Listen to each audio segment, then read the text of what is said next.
Varicose veins కి సరైన చికిత్స కోసం సంప్రదించండి ఎవిస్ హాస్పిటల్. నమస్తే, వెల్కమ్ టు సుమన్ టీవీ. నేను యాంకర్ గిరిజ. కార్తీక మాసం పరమ పవిత్రమైనది. ఆల్మోస్ట్ కొద్ది వారాలు గడిచిపోయింది, ఇంకా చివరి వారాలు ఉన్నాయి. అందులోనూ ఈ మాసంలో చివరిగా ఒక 2-3 విశిష్టతలు అయితే ఉన్నాయి. అందులో ఒకటి మాస శివరాత్రి. అసలు ఆ రోజు ఈశ్వరుని కృపకి ఎలా పాత్రలు అవ్వాలి, ఆ రోజు ఏం చేయాలి, పూజా విధానాలేంటి, ఈ విషయాలన్నీ తెలియజేయడానికి మనతో పాటు ఉన్నారు ప్రముఖ జ్యోతిష్య పండితులు బ్రహ్మశ్రీ నందిపట్ల శ్రీహరి శర్మ గురుగారు ఉన్నారు. గురుగారితో మాట్లాడి మరిన్ని విషయాల్ని తెలుసుకునే ప్రయత్నం చేద్దాం. నమస్కారం గురుగారు. వాగర్థావివ సంపృక్తౌ వాగర్థ ప్రతిపత్తయే జగతఃపితరౌ వందే పార్వతీ పరమేశ్వరౌ. సదాశివ సమారంభాం శంకరాచార్య మధ్యమాం అస్మదాచార్య పర్యంతం వందే గురు పరంపరాం. ఆదిత్యాయ చ సోమాయ మంగళాయ బుధాయ చ గురుశుక్ర శనిభ్యశ్చ రాహవే కేతవే నమః. శృంగేరి జగద్గురు పీఠాధిపతులకి, కంచి పీఠాధిపతులకి నమస్కారములు తెలియజేసుకుంటూ కార్యక్రమాన్ని ప్రారంభిద్దాం. ఓకే గురుగారు, కార్తీక మాసం చాలా పరమ పవిత్రమైనది. ఈ మాసంలో మనకు చివరగా ఉన్నది మాస శివరాత్రి ఒకటి. ఈ రోజు అంటే మాస శివరాత్రి రోజు ఈశ్వరుని కృపకి పాత్రలు అవ్వాలి అంటే పూజా కైంకర్యాలు ఏంటి, ఒక్కసారి వివరిస్తారా గురువుగారు? ఈ మాస శివరాత్రి అనేటువంటిది ప్రతి మాసములో వస్తుంది. అంటే సంధ్యా సమయంలో చతుర్దశి తిథి ఉండాలి. ప్రదోష కాలానికి చతుర్దశి తిథి స్పర్శ ఉన్నటువంటి రోజుననే మాస శివరాత్రి. మనకు ఈ ప్రత్యేకంగా ఈ కార్తీక మాసంలో మాస శివరాత్రి 29వ తారీఖు అయింది. 30 శనివారం, అలాగే ఆదివారము ప్లస్ అమావాస్య. అది కూడా చాలా విశేషము. ఈ ఆదివారం అమావాస్యకు సంబంధించిన వీడియో కూడా మళ్ళీ మనం ప్రత్యేకంగా ఇంకొక వీడియోలో తెలియజేసుకుందాం. ముందుగా ఈ మాస శివరాత్రి రోజున ఈశ్వర అనుగ్రహం కోసం ఎటువంటి పరిహారాలు పాటించుకోవాలి. అయితే ఇక్కడ ఈ మాస శివరాత్రి రోజున ఉదయం 10:41 వరకు స్వాతి నక్షత్రం ఉంది, త్రయోదశి తిథి. సంధ్యాకాలానికి విశాఖ నక్షత్రము చతుర్దశి తిథి వస్తుంది. కాబట్టి ఇక్కడ గమనించాల్సిన అంశం ఏంటంటే ఈ స్వాతి నక్షత్రము త్రయోదశి తిథి ఉన్నటువంటి రోజున ఒక విధంగా అది యోగకాలం. సంధ్యా సమయానికి ఆ రోజున చతుర్దశి విశాఖ నక్షత్ర స్పర్శ ఉంది కాబట్టి మాస శివరాత్రి పర్వదినంగా జరుపుకునేటువంటిది సాయంకాల సమయంలో. కాబట్టి ఈ రోజున కనీసము వీక్షించేటువంటి సుమన్ టీవీ ప్రేక్షకులు గమనించాల్సినటువంటిది, ఉపవాసం అనేటువంటిది ప్రతి సోమవారాలు ఉంటూ వస్తున్నారు కొంతమంది. పౌర్ణమి నాడు ఉపవాసం ఉంటుంటారు. అసలు ఈ యొక్క నెల రోజుల పాటు కూడాను ఉపవాసం ఉన్నటువంటి వాళ్ళు ఉన్నారు. ఇక ఇప్పటి వరకు మనం ఉపవాసం ఉండడానికి వీలు కాదేమో అనేటువంటి ఆలోచన ఉన్నటువంటి వాళ్ళు కనీసం ఈ శుక్రవారం రోజున మాస శివరాత్రి రోజున ఉపవాసం ఉండే ప్రయత్నం చేస్తే చాలా విశేషం. ముఖ్యంగా స్త్రీలకి కూడా శుక్రవారం కలిసి వచ్చిందండి. అవును గురుగారు. అయితే ఈ మాస శివరాత్రి రోజున స్వాతి నక్షత్రం ఉండడం చాలా విశేషం. ఎందుకంటే మీకు గమనించుకున్నట్లయితే ఈ దీపావళి నరక చతుర్దశి ఉన్నాయి చూడండి అమ్మా, ఇవి మనకు సాధారణంగా స్వాతి నక్షత్రంతో కూడుకొని వచ్చినటువంటి దీపావళి అయితే అత్యద్భుతమైనటువంటి అలభ్య పుణ్యయోగము. అది ఎన్నో కొన్ని సంవత్సరాలకి తప్ప ఆ యోగం కలిసి రాదు. స్వాతి నక్షత్రం ప్రధానంగా అంటే ఎందుకు, స్వాతి నక్షత్రానికి అధిపతి ఎవరంటే వాయువు. ఈ సమస్త ప్రాణికోటికి, మీకు నాకు పశుపక్ష్యాదులకి, నీటిలో తిరిగే చేపలకి, జలచరాలకి అన్నిటికీ గాలే ప్రాణం కదా. వాయువే లేకపోతే ఈ సృష్టి లేదు. కాబట్టి ఈ సృష్టికి ప్రాణధారమైనటువంటిది, ప్రాణభూతమైనటువంటిది స్వాతి నక్షత్రానికి అధిపతి అయినటువంటి వాయువు. కాబట్టి స్వాతి నక్షత్రానికి అంతటి విశేషత ఉన్నది. మనకు ఈ బ్రహ్మాండ పురాణంలో మనకేం చెప్పబడి ఉందంటే స్వాతి నక్షత్రానికి ఉన్నటువంటి విశిష్టత ఏంటంటే, స్వాతి నక్షత్రం రోజున వివాహానికి సంబంధించినటువంటి ముహూర్తం కలిసి వచ్చిందనుకోండి, ఆ వివాహం కనుక చేస్తే మామగారు సొంత కూతురులా చూసుకుంటారట ఆ కోడల్ని. అందుకే స్వాతి నక్షత్రంలో ఎక్కువగా వివాహాలు ఉంటాయి. కాబట్టి ఉన్నటువంటి దేవతా నక్షత్రాల్లో స్వాతి నక్షత్రం, స్వాతి నక్షత్రంలో జన్మించడం అనేటువంటిది ఏంటంటే సమస్త మానవాళిని ప్రేమించే తత్వం ఉంటుంది అది.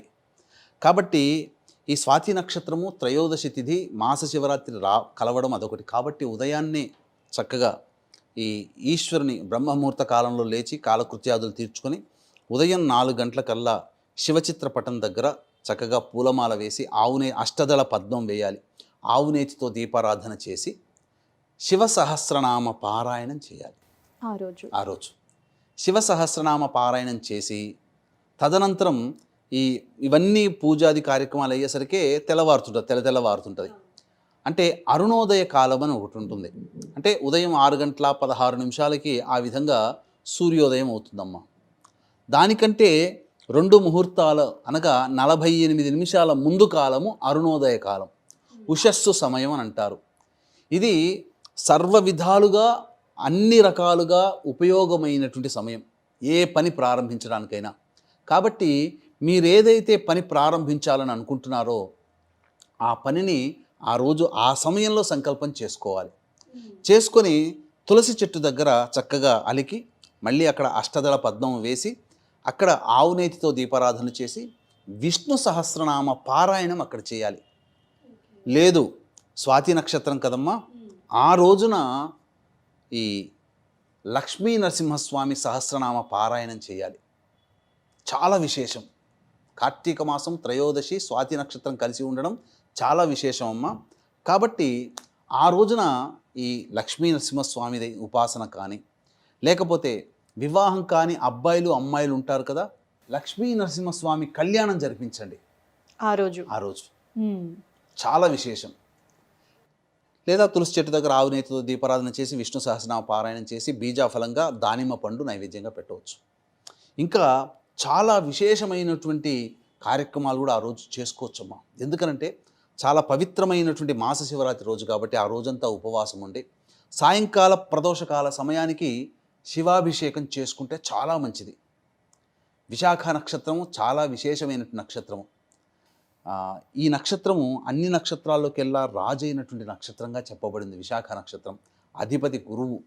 పైగా ఈ మాస శివరాత్రి రోజున ప్రదోషకాల సమయానికి విశాఖ నక్షత్రం కూడా ఉంది కాబట్టి అప్పుడు శివాలయంలో ఏ విధంగా అనేటువంటిది మనం కొన్ని పరిహారాలు చేసుకోవాలి. అంటే వీక్షించేటువంటి ప్రేక్షకులకి గమనిక, ఈ ఆదివారం అమావాస్య సందర్భంగా ఈ కార్తీక మాసంతో ఎండ్ అయిపోతుంది. పోలీస్ స్వర్గము అనేటువంటిది మనకంటూ ఒకటి ఉంది. సోమవారం రోజున అవుతుంది, పాడ్యమి తిథి, మార్గశిర మాసం.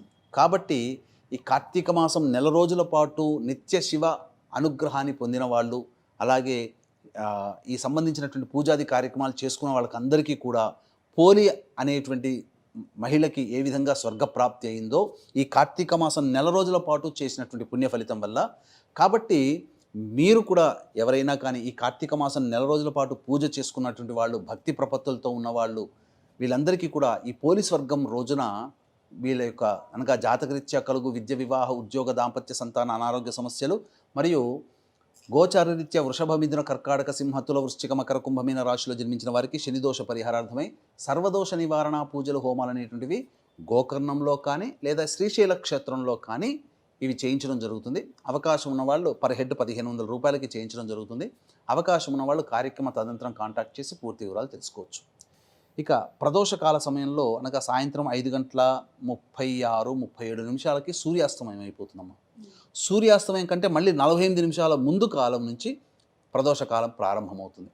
కాబట్టి సుమారు 4:50 అనగా 4 గంటలకల్లా కాలకృత్యాదులు తీర్చుకొని శివాలయానికి చేరుకొని ముందుగా నవగ్రహాల చుట్టూ శివాయ నమః అంటూ 27 ప్రదక్షిణలు చేసి, అవకాశం ఉంటే శివాలయం బయట ఒక శివలింగం పెడతారు ఎవరైనా కానీ, అక్కడ పంచామృతాలతో ఈశ్వరునికి అభిషేకం జరిపించి గర్భాలయంలో చక్కగా గర్భాలయంలో ఉంటే గర్భాలయంలో చేయవచ్చు.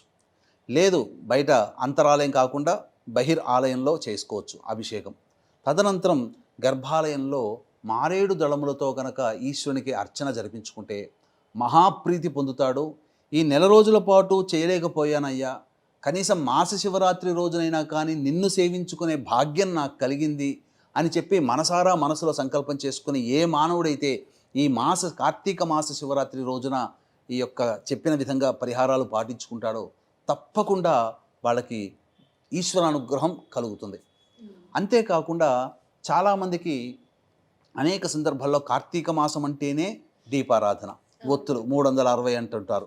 కానీ వాస్తవానికి 365 ఒత్తులు కాదమ్మా, 360 + 360. ఎందుకనంటే మనకు ఈ యొక్క తెలుగు మాసంలో నెలకి 30 రోజులు మాత్రమే. 12 మాసములు అన్నప్పుడు 12 × 30 360.